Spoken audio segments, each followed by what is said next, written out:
그러니까 내가 준비해서 어휘를 쫙 나열해준다거나 자 이거 봐야 돼 이 문장을 쓰게 돼가 아니라 내가 이 문장을 읽으면서 어떻게 문제를 풀었는지를 보여주는 게 오히려 더 실전적이고 여러분이 도움이 될 수 있잖아요. 봐봐요. 나 읽는데 어떻게 읽었냐면 시간에서의 거리는 공간에서의 거리랑 비슷하대요. 오케이. 시간에서의 거리와 공간에서의 거리 대조관념이네요. 두 개가 비슷하다는 거야. 그러면 사람들은 중요해요. 비록 뭐 할지라도 비록 뭐일지라도야 이런 거 알아. 비록 뭐이지만이 아니야. 비록 뭐일지라도야. 그들이 몇 수천 마일 멀리 떨어져 살지라도 사람들은 중요한 거야. 자 이거 뭐예요? 공간적인 거죠. 그렇죠? 멀리 떨어져도 중요한 사람이야. 근데 마찬가지로 사람들은 중요해요. 뭐 할지라도 그들이 그 이후로 그때 이후로 수천 년을 갖다가 더 이전에 이후에 살고 있을지라도 중요하다는 거야. 결국 수천 년이니까 얘는 공간적 개념, 얘는 뭐예요? 시간적 개념이에요. 그렇죠? 우리와 멀리 떨어진 사람도 중요하지만 우리와 시간적으로 멀리 떨어진 사람도 중요하다는 거야. 그러면 두 가지 경우에 뭐가 쉽냐면 거리를 비현실성과 착각하기가 쉽다라는 거예요.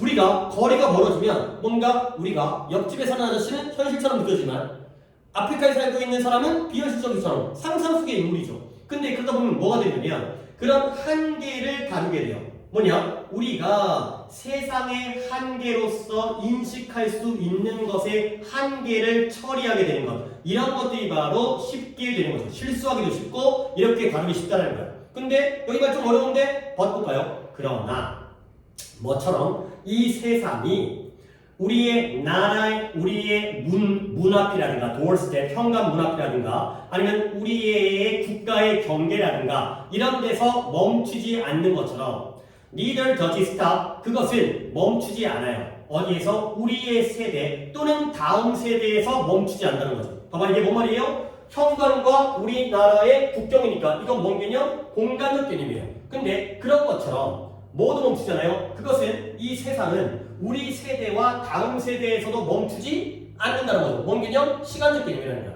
결국 우리 현관문에서 멈추지 않으니까 이어져 있는 거고요. 그 다음에 우리 세대에서 멈추지 않으니까 이어져 있는 거예요. 그러면 이런 아이디어는 아주 일반적 상식이라는 거야. 그러면 아주 유명한 속담이 얘기하고 있어요. 뭐라고 얘기하면 나 여기 안 읽은 것 같은데 사회가 훌륭하게 성장한다는 거야. 근데 언제 노인이 나무를 심었어요. 근데 어떤 나무냐면 아래는 아래인데 그 나무의 그늘 아래에서 그들은 결코 앉을 수 없는 나무를 심었을 때 사회가 성장하는 거. 오 멋진 말인데? 예를 들어서 노인 할아버지가 곧 죽어. 근데 나무를 심어. 그러면 이 나무가 커가지고 나무가 커서 그늘이 지는 거지. 그러면 그 그늘에서는 이 할아버지는 쉬어 못 쉬어? 그 전에 죽어. 근데 할아버지는 왜 나무를 심을까요? 누굴 위해서? 시간적으로 멀리 떨어져 있는 세대를 위해서. 왜? 멈추지 않으니까. 연결되어져 있으니까. 자, 그래서 우리가 방사능 물질을 디스포저블은 버리는 거거든. 버릴 때 우리는 이런 말을 하지 않는다는 거야. 뭐냐면 누가 신경 쓰겠냐. 이 독성이 이것이 사람들을 중독시킨다면 근데 뭐 할 수 있는? 지금으로부터 수백 년 멀리 떨어져 있는 사람들을 중독시킨다면 누가 신경 쓰겠니? 이런 말 안 하는 거죠. 방사능 물질을 버리면서 우리는 누구를 걱정해?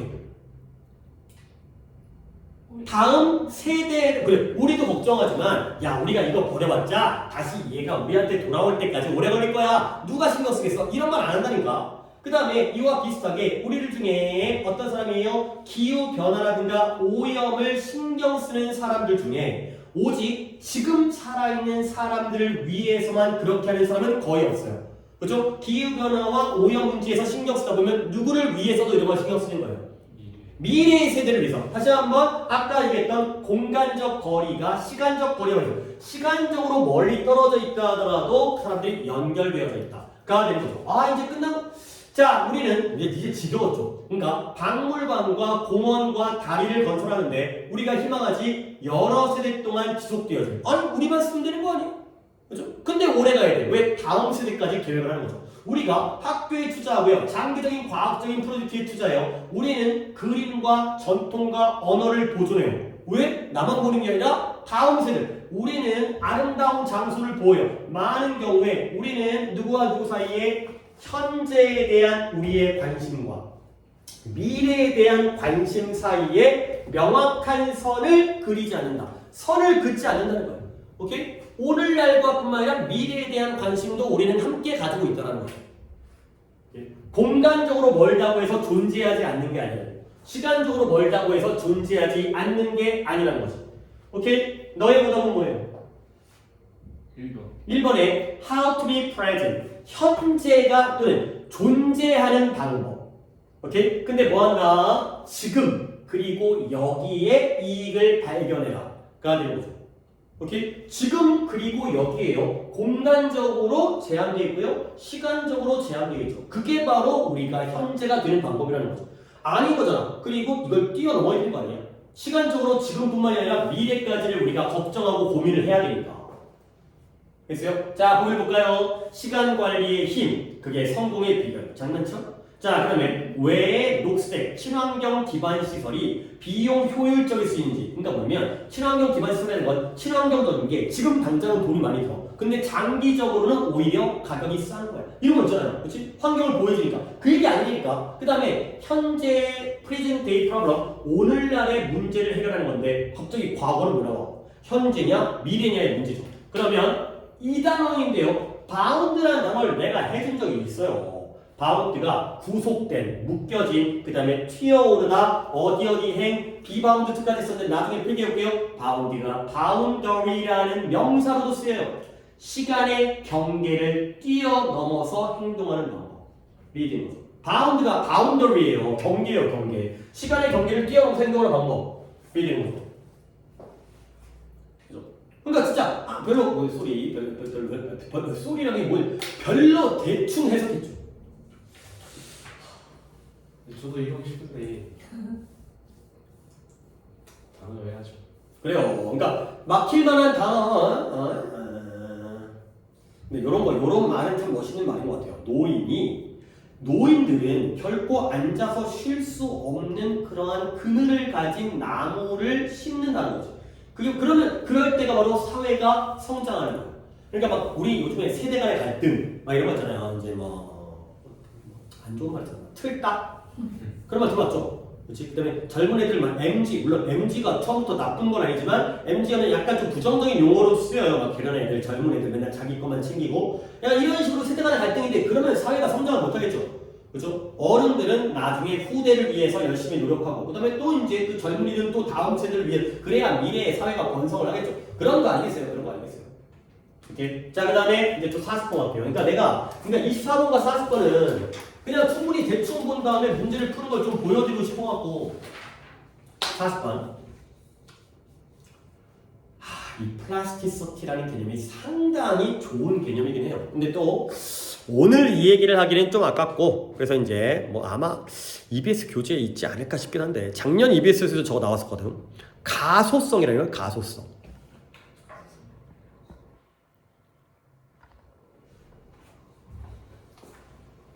진짜 얘기하고 싶어. 또 입에서 막 근들근들 한데. 야, 플라스틱은 알고 있잖아요. 플라스틱이 뭐예요? 플라스틱, 이거 플라스틱, 이거죠. 봐봐요. 열을 가하면 얘 어떻게 돼요? 그리고 우리 이 정도 예상할 수 있지. 어떻게 돼요? 그죠? 변해요. 녹아요. 그렇지? 녹은 다음에 얘를 갖다가 다시 굳히면, 예를 들어서 녹은 다음에 틀에다가 집어서 찍어요. 그러면 그 모형으로 고정되죠. 그러면 다시 돌아와요? 안 돌아와요? 다시 돌아와요? 또 녹여야지. 열을 가해야지. 정상적인 상황에서 녹여가지고 모양이 변형되어지면 그 변형되어진 형태가 유지되어지죠. 근데 공 있잖아요. 고무 이런 것이 일라스티시티 그 일라스틱 걸 알아요? 그 uncriticable이 아니에요. incredible 에는 어떤 엘라스틱 걸그 부위에 있어요. 쭉쭉 늘어나는. 그렇죠? 공 같은 경우에는 힘을 가하면 모양이 변하죠. 근데 손가락을 떼면 어떻게 돼요? 원래로 되돌아와요. 오케이? 이게 바로 플라스틱, 엘라스틱, 이런 플라스티시티, 엘라스티시티 이런 개념 이거 나중에 정리해 드릴게요. 두뇌 가소성이라는 건 우리가 신경과학에서 만든 용어예요. 근데 의도적이었던 의도적이지 않았던 이 플라스티시티라는 단어가 뭘 보여주냐면 핵심적인 아이디어가 뭐냐면 일단 무언가를 몰드하는 거예요. 몰드라는 단어가 주조하다의 뜻이에요. 주조하는 게 뭐예요? 틀에다가 찍어낸 걸 주조한다고 해요.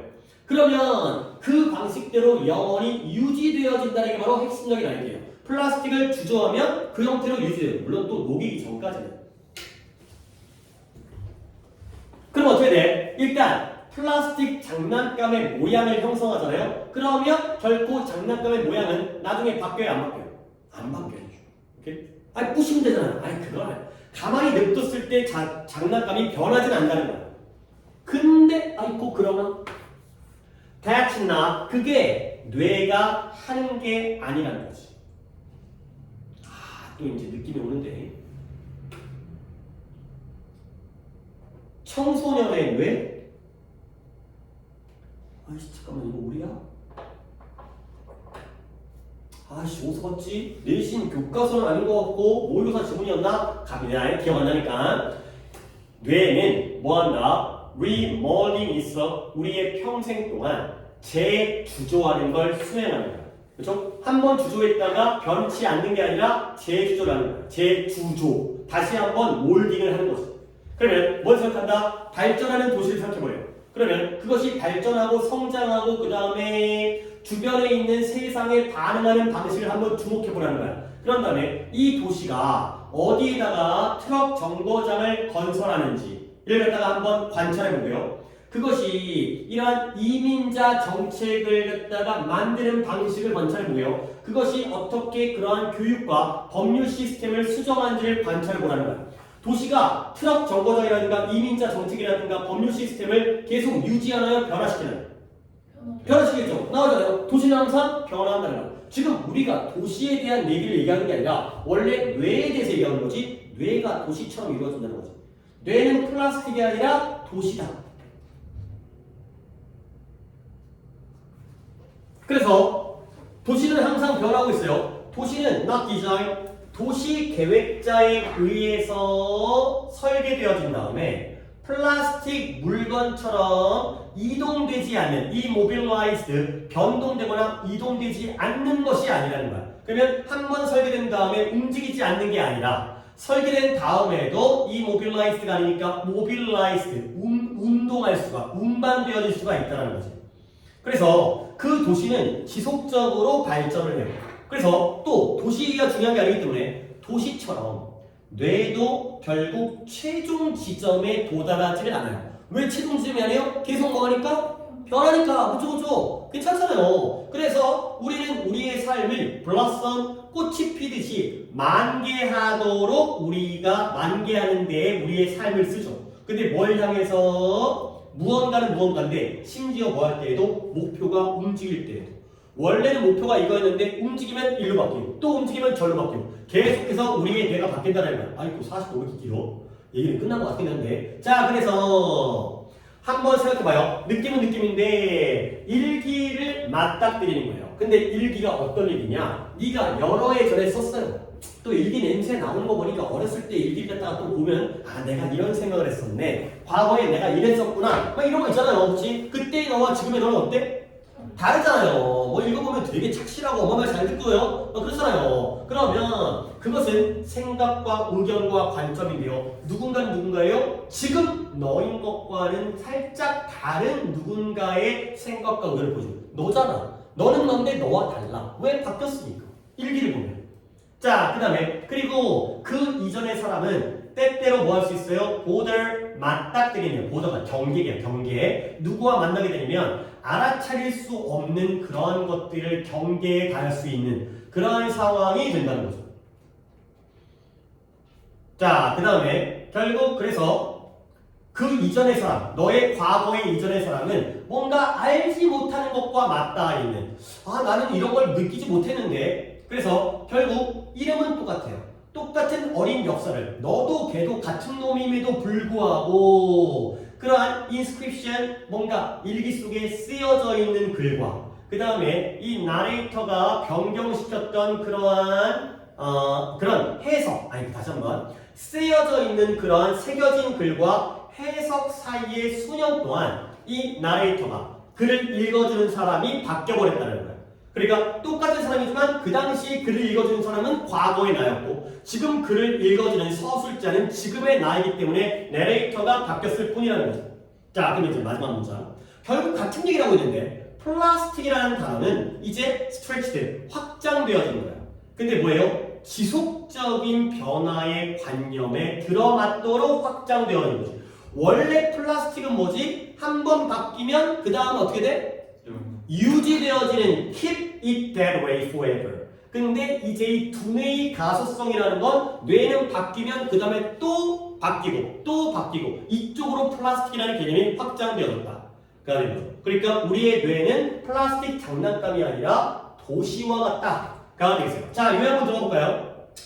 양보. 비록 몇몇 사람들은 뇌의 가소성을 빈칸을 의미한다. 뭐 하자마자 주조하자마자 빈칸을 의미한다 라고 이해하지만 실제로 뇌는 뭐 할 수 있다? 빈칸할 수 있다. 가겠어요. 그냥 찍어버릴까요? 여기다가 keep, 여기다가 change.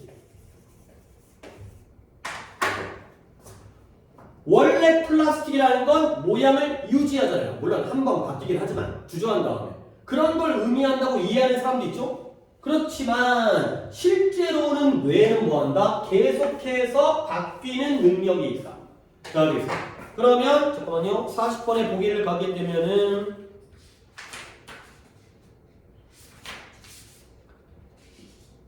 몇 번 가야 돼요? 1번. 1번에 permanence가 영원성, 영구성이죠. 그 다음에 뒤에 있는 transformation은 변화, 변형이 되겠어요. 너의 보기는 뭐였을까? 5번 했어요. 5번에 mobility는 이동성이고요. transformation은 변형이니까 이동성은 영구성과는 다른 개념이죠. 아까 이 mobilized, 그러니까 원래 변화하지 않는, 운동하지 않는, 움직이지 않는 이기 때문에 mobility는 움직일 수 있는 성격이기 때문에 이동성이기 때문에 얘는 또 반대가 되겠어요. 고정되어 있는 거기 때문에 영구성이 되는 거죠. 자, 그 다음에 또 30번까지 가볼 수가 있겠어요? 그러니까 역시 대충 문제를 풀고 수업을 하니까 속도는 오히려 더 빨라지니까. 자, 30번 갑니다. 30번에 역시 30번 있겠지. 잠깐만, 나 아까 안 빼먹고 했겠지. 30번에 갈게요. 또 양보가 나오네요. 발견되어져 왔대요. 뭐냐면 어린 아이들이 독점적으로 배타적으로 어디에 의존한다? 지오메트리, 기하학적인 정보.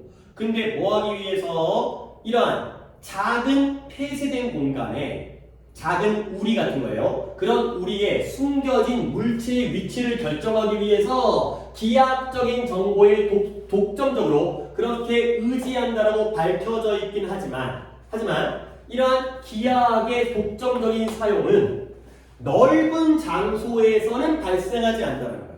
자, 첫 문장의 양머리가 뭔가 써먹을 수 있을 것 같긴 한데 일단은 그러니까 다시 한번 앞부분에 키워드를 잡아볼게요. 일단 얘가 양보야. 어린아이들이 물체의 위치를 결정하기 위해서 기하학적인 정보에 의존을 하죠. 근데 뒤쪽에서는 그 기하학의 독점적인 사용은 어디서 발생하잖아요? 넓은 장소에서는 발생하잖아요. 그러면 어디서 발생하겠어요? 좁은 장소에서는 기하학적인 정보에 의존하고 넓은 장소에서는 의존 안 한다는 거야.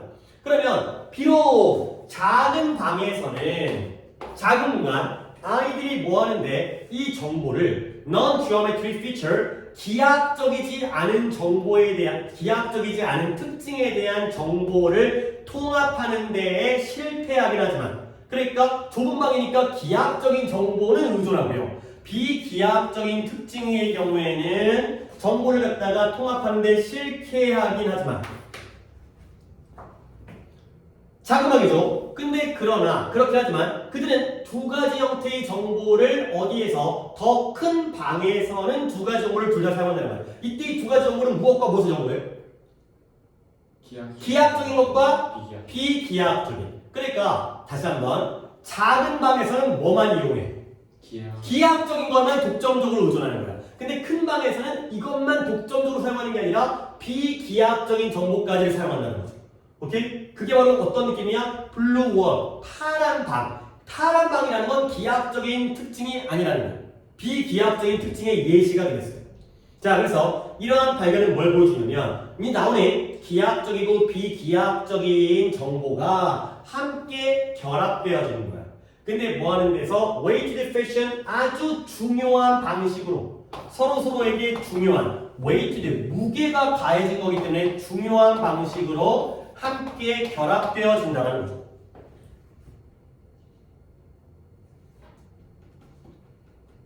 자, 그래서 기하학은 maybe invalid가 뭐예요? valid는 타당한 거니까 invalid는 타당하지 않은 부적절한의 뜻이죠. 기하학은 부적절할 수가 있어요. 근데 뭐 하기 때문에 because it is more stable 좀 더 뭐예요? 안정적이기 때문에. 근데 어떻게? 시간이 흐름에 따라서 안정적이기 때문에. 근데 뭐보다 비기하학적인 정보가 이상하잖아요. 비기하학적인 정보보다 오히려 기하학적인 정보가 시간의 흐름에 따라서 안정적이면 오히려 부적절한 게 아니라 적절해야 되는 거 아니야? 시간이 흘러도 변화가 없으니까요. 좀 더 가볼까요? 일단 3번 이상합니다. 3번 이상하고요. 자, 그 다음에 whether or not 그러한 비기하학적인 명소적인 정보, 땅에다가 표시하는 장소적인 정보가 기하학적인 것과 결합되어질지 안 되어질지는 어디에 의존한다? 이러한 생태적인 타당성에 의존해요. 근데 무엇에? 이러한 비기하학적인 특징의 생태적 타당성에 달려있다는 거야. 예를 들어서 더 큰 특징들은 좀 더 안정적이고요. 그리하여 좀 더 안정적이니까 reliable, 믿을만하다는 거지. 특징들이 더 커지면 커질수록 비기하학적인 정보들이 좀 더 안정적이고 의지할 수가 있다는 거죠. 오케이? 요거 나온 거 보니까 요거는 또 반대로 더더욱 더 틀려져요. 스테이블이면 타당해야죠. valid로 가는 거지. 마지막 볼게요. 그래서 더 나아가 다양한 움직이는 동물들은 더 많은 중요성을 준다는 거예요. 근데 누구에게? to nearer, 더 가까운 사람들에게. 근데 뭐보다? to farther, 사람이 아니네요. to farther, 더 먼 명소. 그런 대략, 짐작을 할 때 짐작상 먼 장소보다는 가까운 장소에게 더 많은 중요도를 부여하는 게 바로 이동하는 동물들이 되고요. 그리고 그것이 일치해요. inconsistent, 무엇과 일치하냐면 이 베버의 법칙과 일치한다는 거예요. 베버의 법칙이 뭐냐면 그 법칙 속에서 어떤 일이 생기냐면 더 작은 거리가 부호화되어져요. 근데 어떻게? 큰 거리보다는 작은 거리가 좀 더 정확하게 부호화되어진다는 그런 베버의 법칙과 일치하는 거죠. 보세요. 동물이 움직이면 멀리 있는 장소보다는 가까운 장소가 중요해지죠. 그 얘기가 무엇과 똑같은 얘기예요? 우리가 작은 거리가 더 큰 거리보다 더 정확하게 부호화된다는 것과 똑같아요. 여기에 좀 더 중요성. 얘가 더 중요하니까 여기다 더 큰 무게를 주는 거죠. 앞뒤 내용이 똑같은 내용이기 때문에 작은 거리일수록 정확해지고 더 중요해져요. 먼 거리일수록 부정확해지고 중요도가 떨어지는 거죠. 당연히 일치하는 내용이 되겠어요. 그러니까 이쪽에서 그냥 읽었을 뿐인데 뭔 글일까?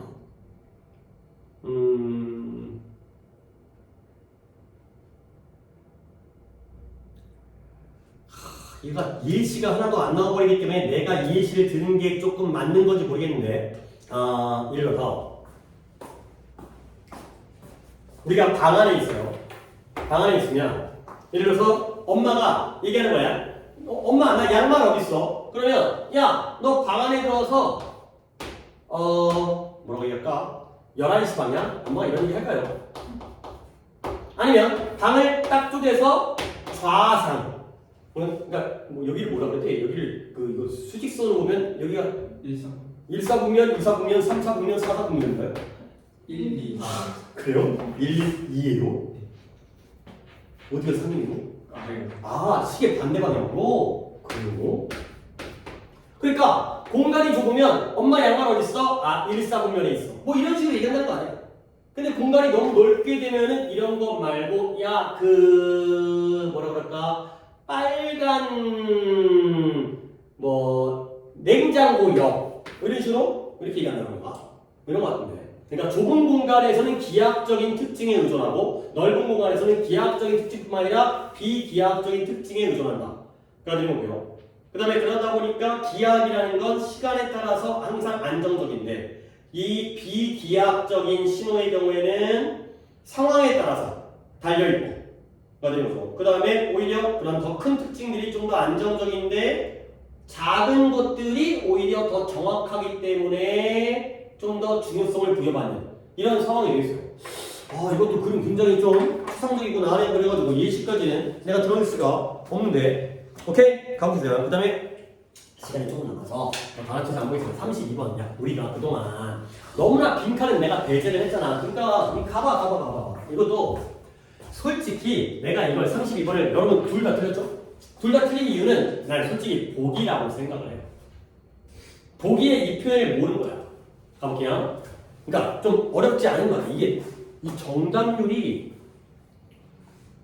상당히 어렸어요. 이거 30%대 33%였네요. 정답률이. 상당히 어려운 문제, 나름 어려운 문제죠. 30%대면 상식적인 이해, 도덕적 지위, 무엇의 이타주의적 행동. 다시 한번 정리할게요. 그러니까 altruistic, 이타주의적이에요. 이타주의, 이기적인 걸 반대죠. 이타주의적인 행동의 도덕적 지위에 대한 상식적인 이해는 conform to 따른다, 순응한다. 뭘 따르냐면 대부분의 우리들이 생각하는 방식을 따라요. 근데 뭐에 대해서? 우리의 책임, 누구에 대한? 남들에 대한 우리의 책임에 대해서 우리가 생각하는 것을 따른대요. 넘어가. 자, 우리는 종종 offended, 공격당해요. 상처받아요. 언제? 누군가 다른 사람 또는 사회가 결정할 때. 근데 우리를 위해서 뭘 결정하냐면 우리가 how much of what we have should be given away. 우리가 가지고 있는 것 중에 얼마나 많은 양이 주어져야 하는지를 결정한다면 우리는 상처를 받아요. 감정이 상해요. 그리고 우리는 어른이죠. 그리고 우리는 뭐 해야 되죠? 권리를 가져야 돼요. 근데 어떤 권리? 그러한 결정을 내릴 권리를 스스로 가져야죠. 오케이? 자, 이래서 이타주의적이에요. 그러면 내가 불우한 사람을 기부할 금액의 크기는 누가 결정해야 돼? 돈 받는 사람. 진짜? 와, 굉장히 이타적인데? 기부하는 사람이 아니라 기부를 받는 사람이 너 나한테 얼마 줘야지를 결정한다고? 한 번 더 볼게요. 우리는 다른 누군가나 사회가 우리를 위해 결정해 줄 때 마음이 상해요. 근데 언제냐면 우리를 위해서 우리가 가진 것 중에 what we have 중에서 얼마나 많은 것이 주어져야 하는지를 결정할 때 기분이 들어져요. 왜냐면 우리 어른이잖아. 그러니까 그러한 결정을 스스로 내릴 권리가 있잖아요. 얼마 기부할지는, 얼마를 남을 위해 책임을 갖다가 다할지는 우리의 선택이라는 거예요. 알겠어요? 자, 그러나요. 이제 그러나 나왔어요. 앞 내용이 뭐였어요? 우리의 이타주의적인 행동은 우리가 결정합니다. 이거죠. 그러나 인터뷰를 했을 때 가장 큰 희생을 하고 있다라고 알려진 이타주의者. 원래 이타주의자들이 희생을 할 거 아니야. 근데 그 사람은 또 뭐죠? 뭘 초래한다? 가장 큰 이익, 누구에게? recipient, 수령인. 받는 사람에게 가장 큰 이익을 초래하고 있다라고 알려진 사람이 당연한 거죠. 내가 제일 큰 희생을 하니까 남에게는 가장 큰 이익이 되겠죠. 나한테 마이너스가 너에게는 플러스이기 때문에. 이러한 이타주의자들은 주장한대. 뭘 주장하냐면 just the opposite, 반대를 주장한다는 거야. 그러면 이때 이 반대가 뭐죠? 아까 여기죠. 우리는 어른이고 우리가 그걸 결정할 권리를 가져야 된다의 반대를 주장하는 거죠. 그러니까 아까 준서랑 얘기한 게 똑같아졌네. 결국 이타주의자가 얼마를 기부할지는 누가 결정해? 그쵸? 받는 사람이 결정한다는 거 아니야? 그래서요? 그러니까 이타주의자 아니야? 정말 진정을 위한? 좀 가볼게요. 그 정도 예측해볼까요? 그들은 주장해요. 그들이 빈칸하고 있다. 갑니다. organ donor, donate donor, 기부하는 사람이죠. organ은 뭐예요? 알았는데. organ, organic, organize, organization 다 같은 거예요. 어떤 생명체의 장기, 내장. 이거죠? organism 유기물, organize 구성하다, organization 조직. 그렇죠? 우리의 몸을 이루는 내장, 장기, 장기 기증자. 그죠? 심장, 눈 떼어준 사람. 그리고 일반적인 시민들인데요. 그들의 자신의 목숨을 위태롭게 해요. 뭐하기에? 남들을 돕기 위해서. 근데 어때? 아주 치명적인 죽을 수 있는 위험 속에서 얘네들은 놀라울 정도로 일관성이 있어요. 어디에? 그들의 명시적인 부인. 인정하지 않는 거. deny. 뭘 부인하냐면 그들이 어떤 일을 했다라는 걸 부인하는 거예요. 근데 어떤 일이에요? 높은 칭찬을 받아 마땅한 일을 했다라는 걸 부인하는 데 있어서 놀라울 정도로 일관성이 있다는 거야. 근데 뭐뿐만 아니라 그들의 안심. 근데 뭘 안심하느냐? 어느 누구도 그들의 신발을 신고 있는 어느 누구도 정확히 똑같은 일을 했었어야 된다는 그러한 안심에서 일관적이라는 거야. 그러니까 뭐냐면 장기 기증한사람한테 가갖고 대단한 일을 했습니다. 그러면 그 사람들은 뭐예요? 내가 아주 칭찬받아 마땅한 일을 했어요 라고 얘기? 아니라는 거죠. 그렇죠? 자기의 목숨을 갖다가 위태롭게 만들 정도로 사람을 구했어요. 그 사람이 뭐라 그래? 남들은 이럴 때 그렇게 안 했을걸요. 저니까 그렇게 한 거예요. 그렇게 얘기해? 아니라는 거죠. 다 뭐라고 얘기해요? 당연한 일을 했다. 남들도 그 상황에서는 그렇게 했을 것이다 라는 게 바로 이 이타주의자들의 생각이 되는 거죠. 그래서 이거 별거 아니에요. 맨날 그러잖아요. 그렇지? 이제 뭐 대학교 수석 입학한 애들 막 인터뷰하면 이제 하루에 7시간씩 잠자고 국영수의 교과서 위주로 공부를 했다. 당연하게 전 천재여가지고 수석한 거예요. 이런 얘기 안 하잖아. 우리 학원 선생님이 쪽집게여가지고 합격했어요. 이런 얘기 안 하잖아요. 그렇지? 그러니까 이런 사람, 물론 이런 사람들은 진심 어린 말이긴 하겠지만 어려운 일을 한 이타주의자들은 뭐라고 한다? 나는 너무 칭찬받아 마땅한 일을 했어요. 그런 거 안 한다는 거야.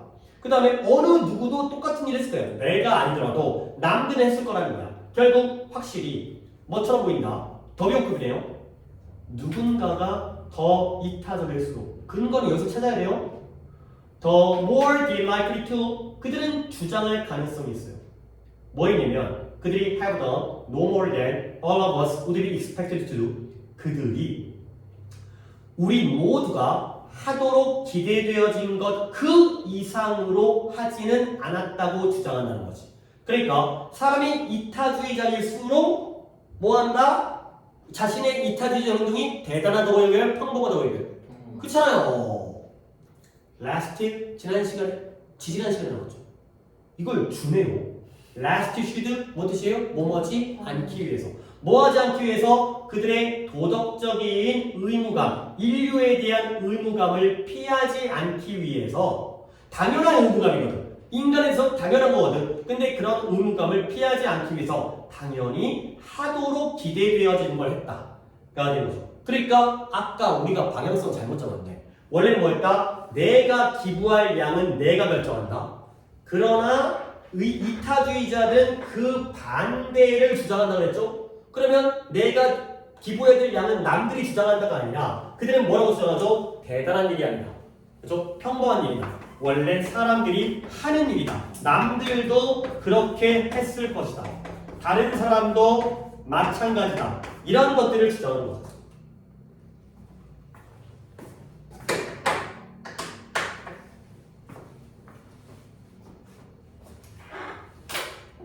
오케이? 일단 빈칸에 이렇게 물론 뭐 약간 중간중간에 좀 빨리 본 것도 있긴 하지만 조금 어려울 수도 있겠지만 자 이제 이거 보기의 문제인데 그들은 뭐라고 정한다? 일단 거꾸로 갑니다. 거꾸로 가는 이유는 알겠죠? 위험한 상황에서는 적용될 수 없는 도덕적인 의무감을 발견했다라고 주장하는 거야. 위험한 상황에서는 적용할 수 없어요. 아니 위태로워도 자기가 의무감으로 행동을 하는데 왜 목숨을 위태로워. 근데 위험할 때는 이런 의무감은 적용할 수 없어요. 이런 것들 갖다가 인식한다는 건 위험할 때는 안 한다는 거지. 그러니까 약간 비겁한 거 아니에요? 상황에 따라서 도덕적 의무감이라는 건 위험할 때는 적용이 안 돼. 위험할 때는 내 목숨 챙겨야지. 이게 뭔 놈의 이타주의자야. 그 다음에 보상으로서 남들의 인정을 받아 마땅하다고 주장하는 사람이죠. 아니죠. 그렇죠? 그것도 반대죠. 3번에 후회해요. 내가 왜 그랬을까? 그렇죠? 내가 왜 남들 도왔을까? 이 문장들이 다 그지같은. 2번에 재정적으로 보상을 받았었어야 했는데 내가 돈 받았어야 됐는데 이 진짜 뭘 고른 거지? 1번에 have no choice but to 부정사 뭔 뜻이에요? 뭐뭐하지 않을 수 없다. 그들이 했던 것처럼 하지 않을 수 없었다가 되는 거죠. 그건 별거 아니야. 원래 그렇게 해야 되는 거야. 당연한 일이야. 가 되는 거죠. 그들이 남들에게 희생을 했던 것처럼 하지 않을 수 없었다. 그러지 않을 수 없었다.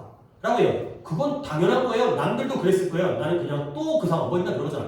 또 그런 상황이어도 나는 또 구해줄 거예요. 뭐 이런 거 있잖아요. 그렇지? 되게 이제 멋져 보이죠?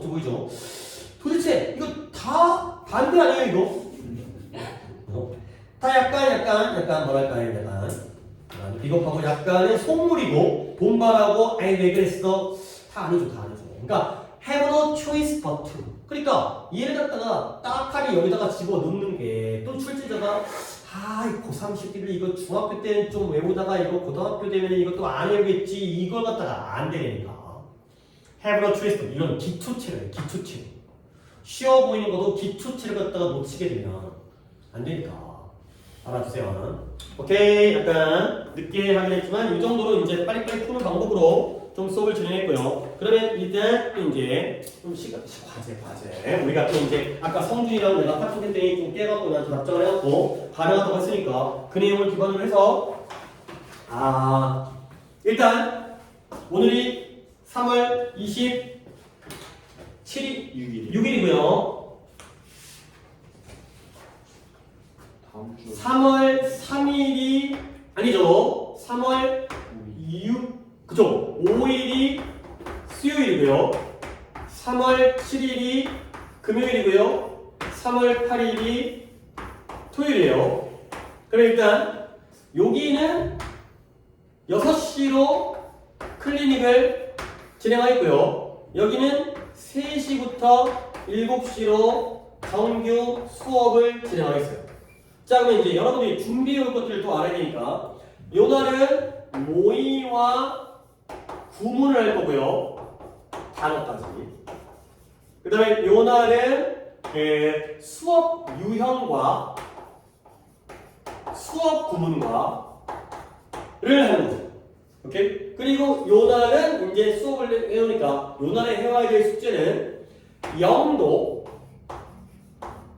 1, 2강의 문제를 전부 푸시면 되겠어요.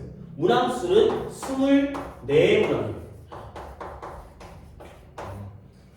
그렇죠? 아이고. 우리가 평소에 수능 문제가 그렇죠. 우리는 평소에 서른 문제지만 이보다는 천천히 볼 거고 이보다는 좀 더 시간이 남아있기 때문에 지금 열흘이잖아요. 그렇지? 일주일도 아니기 때문에 일단 1, 2강은 끝낸 쪽으로 하고 그러면 단어는 어떻게 되느냐? 단어는 답지 있어요. 내가 이거 정리되어 있는 게 있는데 아직 그거 갖다가 지금 확보를 못했어요. 그러니까 영독에 있는 단어장을 나중에 정리해 드릴 건데 지금은 답지에 지문마다 단어가 따로따로 그러니까 해설지 있잖아요. 해설지에 단어가 정리되어 있어요. 그러니까 내가 복사해서 주는 거는 조금 기다려주시고 아마 이때 줄 거예요. 이날. 그 전까지 내가 정리가 될 것 같으니까. 그래서 일단은 해설지에 단어를 보는데 단어를 1강 단어를 외우시면 되고요. 1강이니까 지문이 몇 개가 있어요? 12개예요. 근데 한 지문당 단어가 보통 한 10개 초반 정도예요. 그러니까 합치게 되면은 12개니까 한 100개에서 150개가 안 되는 100개 초반 정도 분량이 되는 거고 그러면 오늘은 2강 단어를 외우시면 되겠어요. 오케이? 그리고 이날 클리닉 같은 경우에는 모의고사를 원래 하는 거니까 그러면 결과적으로 이번 주 29일날 금요일날 와요 안 와요? 28일이죠. 안 오고요. 3월 3일날 월요일날 와요 안 와요? 안 와요. 이렇게 해도 되는 건지 모르겠네. 일단 방학 동안 빼먹지 않고 잘 왔고 최근에 약간 시간대가 밀리고 늦게 제출한 경우가 있긴 하지만 그래도 방학 동안 고생했으니까 약간 아까도 얘기했듯이 그냥 누군가 이제 좀 리프레시 좀 타임을 시간을 갖고 새학기를 준비하는 쪽으로 이렇게 하도록 하겠어요. 어이구 배터리가 없어갖고 지금 어떻게 된 거지? 사진 찍었죠? 오케이.